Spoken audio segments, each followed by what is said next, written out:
राजकुमारी चंद्रकांता और उसके तिलिस्म की कहानियां भारतीय साहित्य के सबसे प्रसिद्ध और लोकप्रिय उपन्यासों में से एक हैं। ये कहानियां पहली बार 1888 में प्रकाशित हुई थीं। चंद्रकांता उपन्यास और इसका तिलिस्मी संसार अपने रहस्य, रोमांच और जादुई तिलिस्म के लिए प्रसिद्ध है।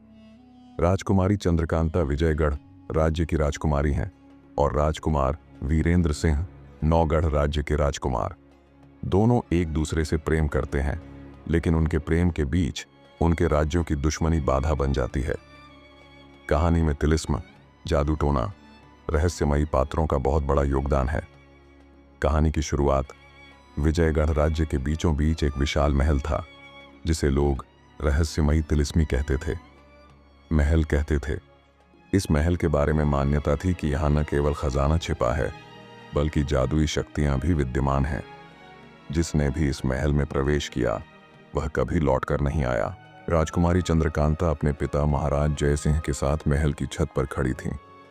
दूर पहाड़ियों के बीच छिपे उस तिलिस्मी महल को देखकर चंद्रकांता सोच रही थीं, क्या सच में वहां जादू है या ये केवल एक कहानी है। उसी समय नौगढ़ के राजकुमार वीरेंद्र सिंह अपनी सेना के साथ विजयगढ़ पहुंचे।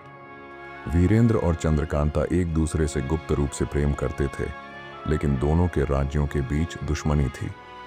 वीरेंद्र सिंह ने एक गुप्त संदेश चंद्रकांता को भेजा, जिसमें लिखा था, तुम्हारे प्रेम के लिए मैं तिलिस्मी महल का रहस्य सुलझाने को तैयार हूं। वीरेंद्र सिंह ने अपने अय्यार तेज सिंह और वफादार साथी कंपा के साथ महल में प्रवेश करने का निर्णय लिया। महल के द्वार पर एक शिलालेख था, जो इस तिलिस्म को तोड़ेगा वह संसार का सबसे शक्तिशाली व्यक्ति बनेगा।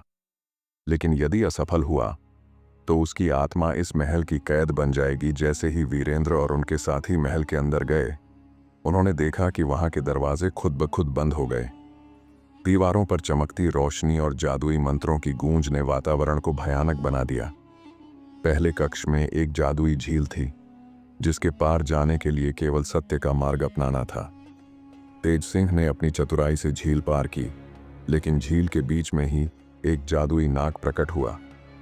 वीरेंद्र सिंह ने अपनी तलवार से नाग को पराजित किया। आखिरी कक्ष में एक दर्पण था, जिसमें हर कोई अपना सबसे बड़ा भय देखता था। वीरेंद्र सिंह ने दर्पण में अपने राज्य की बर्बादी का दृश्य देखा, लेकिन चंद्रकांता का प्रेम उनकी ताकत बन गया।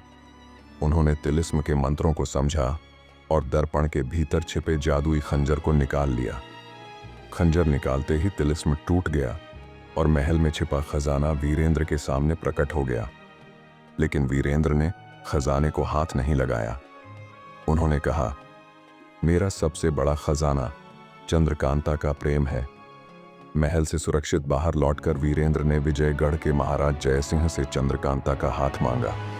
वीरेंद्र की बहादुरी और सच्चाई देखकर महाराज ने दोनों का विवाह करवा दिया।